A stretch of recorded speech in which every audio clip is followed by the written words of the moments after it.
Hi friends, welcome to my channel. അപ്പോൾ എൻ്റെ channel subscribe ചെയ്യാത്തവരൊക്കെ subscribe ചെയ്യാം കേട്ടോ. അപ്പോൾ ഇന്ന് ഞാൻ വന്നിട്ടുള്ളത് Malayalam season 7 Bigg Boss day 15 review ആയിട്ടാണ്. അപ്പോൾ ഇന്നലെ നമ്മൾ കണ്ടത് ഫസ്റ്റ് തന്നെ നോമിനേഷൻ ആയിരുന്നു. അപ്പോൾ നോമിനേഷനിൽ ഓൾമോസ്റ്റ് എല്ലാവരും വന്നിട്ടുണ്ട്. പല പല റീസൺസിൽ എനിക്കൊരു അനുമോള് വന്നിട്ടില്ല, പിന്നെ നൂറ വന്നിട്ടില്ല, ബാക്കി ഓൾമോസ്റ്റ് എല്ലാവരും വന്നിട്ടുണ്ടെന്ന് എനിക്ക് തോന്നുന്നു. അപ്പോൾ എന്താണെങ്കിലും കുറച്ചും കൂടെ ടഫായി, കാരണം ഇപ്പോൾ 50 ഡേയ്സ് ഓൾറെഡി കംപ്ലീറ്റ് ആയി. ഇനി അടുത്ത 50 ഡേയ്സ് ആണ്. അപ്പോൾ അത്യാവശ്യം നന്നായിട്ട് കളിച്ചാൽ തന്നെ നിൽക്കാൻ പറ്റുള്ളൂ, അല്ലെങ്കിൽ പെട്ടെന്ന് തന്നെ പുറത്ത് പോകാൻ ചാൻസ് ഉണ്ട്. അപ്പോൾ അത് കാരണം എല്ലാവരും അത് അറിഞ്ഞിട്ട് കളിക്കുന്നത് അവർക്ക് നല്ലതെന്ന് ആണ് എനിക്ക് പേഴ്സണലി ഫീൽ ചെയ്യുന്നത്. പിന്നെ അത് കഴിഞ്ഞിട്ട് നമ്മൾ കണ്ടത് ഒരു മിറേക്ക് എന്ന് പറഞ്ഞിട്ടുള്ള പുതിയ ജിത്തു ജോസഫിൻ്റെ ഫിലിമിൻ്റെ ഒരു പ്രൊമോഷൻ പോലെ വന്നിരുന്നു. നമ്മുടെ കഴിഞ്ഞ സീസൺ ബിഗ് ബോസിലെ അർജുൻ ഉണ്ട് അതിനകത്ത്. അപ്പോൾ എന്താണെങ്കിലും അവർ വന്നിട്ട് അവർക്കൊരു ടാസ്ക് കൊടുത്തിരുന്നു. ആ സിനിമയുടെ ട്രെയിലർ കാണിച്ചിട്ട് ഇതിൻ്റെ സ്റ്റോറി എങ്ങനെയായിരിക്കും എന്ന് ഒന്ന് ഊഹിച്ചിട്ട് പറയാൻ വേണ്ടിയിട്ട്. അപ്പോൾ അതിനകത്ത് നന്നായിട്ട് പറഞ്ഞത് അനീഷിൻ്റെ ടീമാണ്. അപ്പോൾ എന്തായാലും നല്ലൊരിതായിരുന്നു. അതൊക്കെ കഴിഞ്ഞിട്ട് അവർ പ്രൊമോഷനും കാര്യങ്ങളൊക്കെ കഴിഞ്ഞിട്ട് അവർ പോയി.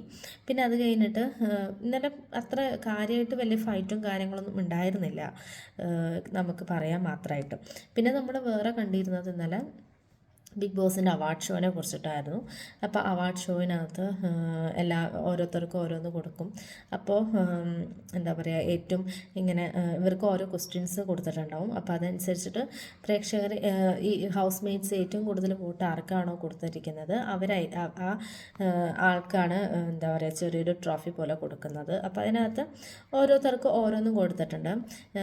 അപ്പോൾ അതിനകത്ത് എനിക്ക് ഒന്ന് തോന്നിയത്, ഇപ്പോൾ വീട്ടിൽ നിന്ന് പുറത്ത് വന്നു കഴിഞ്ഞാൽ ആൾക്കാർ അടിക്കും, ചെരുപ്പെടുത്ത് അടിക്കും, അങ്ങനെ എന്തോ ഒരു ഇതുണ്ട് പറഞ്ഞിട്ടുണ്ട്. അപ്പോൾ അതിനകത്ത് എല്ലാവരും സെലക്ട് ചെയ്തത്, ഓൾമോസ്റ്റ് കുറേ പേര് സെലക്ട് ചെയ്തത് ലക്ഷ്മീനെയാണ്. പക്ഷേ സത്യം പറഞ്ഞു കഴിഞ്ഞാൽ അവർ വിചാരിച്ചിരിക്കുന്നത് ലക്ഷ്മിക്ക് നന്നായിട്ട് നെഗറ്റീവ് ഉണ്ട് എന്നാണ് എനിക്ക് തോന്നുന്നു. കഴിഞ്ഞ ആഴ്ച ലക്ഷ്മിയുടെ ആ ഒരു കോൺഫിഡൻസും ആ ഒരു ഇതും കാരണം തന്നെ ലക്ഷ്മിക്ക് കുറേ നെഗറ്റീവ്സ് പോസിറ്റീവായി മാറിയിട്ടുണ്ട്. ലക്ഷ്മിക്ക് നന്നായി വോട്ടും കൂടിയിട്ടുണ്ട്. അതെനിക്ക് തോന്നുന്നു അവർക്ക് അത് അറിയില്ല. അവർ വിചാരിച്ചിട്ടുണ്ടാവും ലക്ഷ്മി ആ ഒരു ഒറ്റ സ്റ്റേറ്റ്മെൻറ്റിൽ ലക്ഷ്മിയുടെ ഇമേജ് അങ്ങനെ പോയി ഫുള്ള് നെഗറ്റീവായിരുന്നു. പക്ഷേ എനിക്ക് തോന്നുന്നു ഇത് വെച്ചിട്ട് മനസ്സിൽ വെച്ചിട്ട് ലക്ഷ്മിയുടെ ഗെയിം കളിക്കാതിരിക്കുന്നില്ല.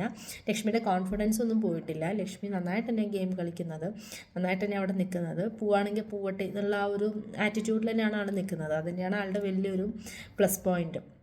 അപ്പോൾ ഇതൊക്കെയാണ് മെയിനായിട്ടുണ്ടായിരുന്നത്. പിന്നെ ഈ പറഞ്ഞ പോലെ എന്താ പറയുക, കുറേ ഇത് കൊടുത്തിട്ടുണ്ട്.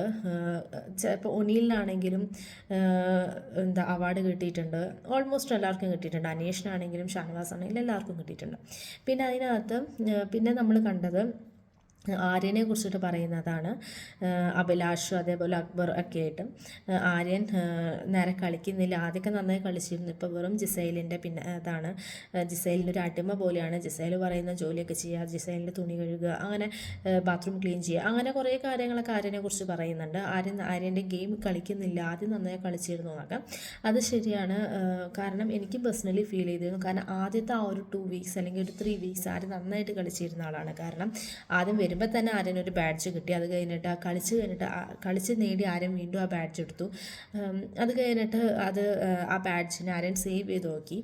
അപ്പോൾ ആദ്യം നന്നായിട്ട് വന്നിരുന്ന ഒരാളാണ്. പക്ഷേ ജിസൈലിൻ്റെ ഒപ്പമുള്ളൊരു ഫ്രണ്ട്ഷിപ്പ് കാരണം ഈവൻ ജിസൈലിന് പോലും ചില സമയത്ത് പോസിറ്റീവ് നെഗറ്റീവായി മാറുന്നുണ്ട് ചില ഇഷ്യൂസിൽ.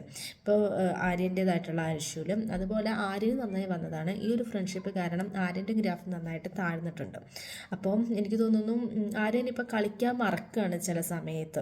ആവശ്യമില്ലാത്ത കാര്യത്തിൽ കേടി ഇടപെടുക, അങ്ങനെ കുറേ കാര്യങ്ങളൊക്കെ നടക്കുന്നുണ്ട്. അപ്പം ഇതിനെക്കുറിച്ചിട്ട് മെയിൻ ആര്യനെ നോമിനേറ്റ് ചെയ്യാനുള്ള ഒരു കാരണം ഇതൊക്കെ തന്നെയാണ് ആ ഹൗസിൽ പല ആൾക്കാർക്കും.